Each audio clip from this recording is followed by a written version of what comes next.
अच्छा जी, अब देखो 3.3 का क्वेश्चन नंबर 4 है हमारे पास। जो ये वैल्यू लिखी हुई है कि अगर given that f of x is equal to ax plus b plus 1 relation दिया हुआ है और आगे उसने कह दिया कि where a and b are constant numbers। constant number मतलब 1 2 3 4 5 6।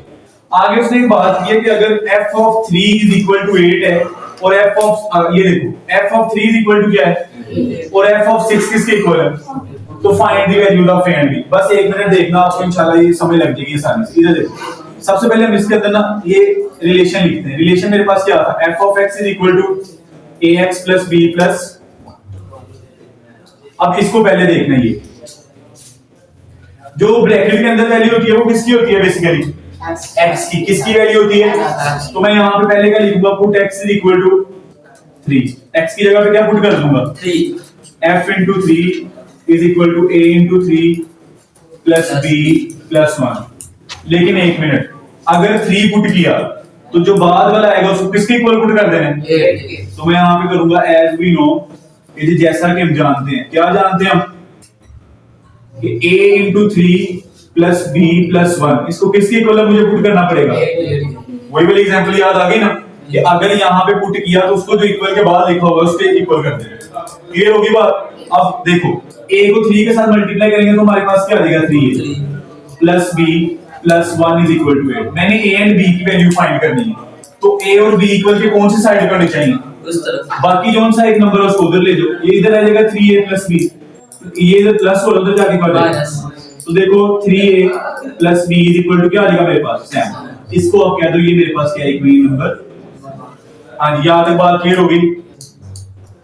आगे चलते हैं, अब अगली चीज देखो, अगर f को क्या पुट किया तो पहले हम ये करते हैं ना, दोबारा से रिलेशन लिखो, f into x is equal to ax plus b plus 1। अब मैं इसके अंदर क्या पुट करूंगा, put x is equal to, तो करते हैं put x is equal to 6 a into 6 plus b plus 1। अब मैंने 6 पुट तो कर दिया, तो उसने क्या कहा हुआ था, अगर 6 पुट किया तो इसको किसके इक्वल करना पड़ेगा, और सिर्फ कौन से हिस्से को, ये वाले हिस्से को, ये वाले हिस्से। तो मैं क्या करूंगा, यहां पे लिखूंगा a into 6 plus b plus 1, इसको किसके इक्वल कर दो। अब 6 को a के साथ करो क्या आ जाएगा, 6a plus b plus 1 is equal to 14। 6a plus b, ये इधर प्लस हो रहा है, मुझे a एंड b सिर्फ इधर चाहिए क्योंकि वो मैंने फाइंड करने हैं। ये उधर जाके क्या हो जाएगा माइनस, तो आंसर आ जाएगा 6a plus b is equal to 30। इसको भी कह दो इक्वेशन नंबर। बात क्लियर हुई। अब देखो दो इक्वेशन मेरे पास आ गई हैं, एक इक्वेशन कौन सी, इक्वेशन नंबर, और एक कौन सी है, मतलब अब दोनों इक्वेशंस को क्या करना है, सॉल्व। लेकिन एक मिनट, सॉल्व करने से पहले मैंने ये देखना है कि मिनिमम एक जोन सा डिजिट है, एक जोन सी वैल्यू है वो मेरे पास बिल्कुल क्या हो, तो चेक करते हैं 3 है 6 है, ये तो नहीं सेम, b भी बिल्कुल सेम है, इसका मतलब मुझे मल्टीप्लाई करने की जरूरत इसमें मैं यहाँ पे बिल्कुल एक बस बात लिखूंगा, सॉल्विंग नहीं, सब्ट्रैक्ट डायरेक्टली लिख देना, लिखना सॉल्विंग इक्वेशन 1 एंड जी मैं इक्वेशन 1 और 2 को क्या करने लगा, तो पहले इक्वेशन नंबर 1 लिखते हैं, ये आएगा यहाँ पे 3a plus b is equal to 7, और दूसरी तरफ मेरे पास आएगा 6a plus b is equal to 30। अब एक वैल्यू बिल्कुल एक जैसी आ रही है, साइन भी उसके एक जैसे हैं, तो यहाँ पे मैं इसको क्या कर दूंगा, सब्ट्रैक्ट। जब सब्ट्रैक्ट करूंगा तो नीचे वाली वैल्यू उसके साइन क्या हो जाएगी, मतलब 6a के साथ यहाँ पे पहले प्लस था, क्या हो जाएगा, यहाँ पे प्लस है ये भी क्या हो जाएगा, यहाँ पे प्लस है ये भी क्या हो जाएगा। अब देखो b भी बिल्कुल एक जैसा, एक के साथ प्लस और एक के साथ दोनों क्या हो जाएंगे।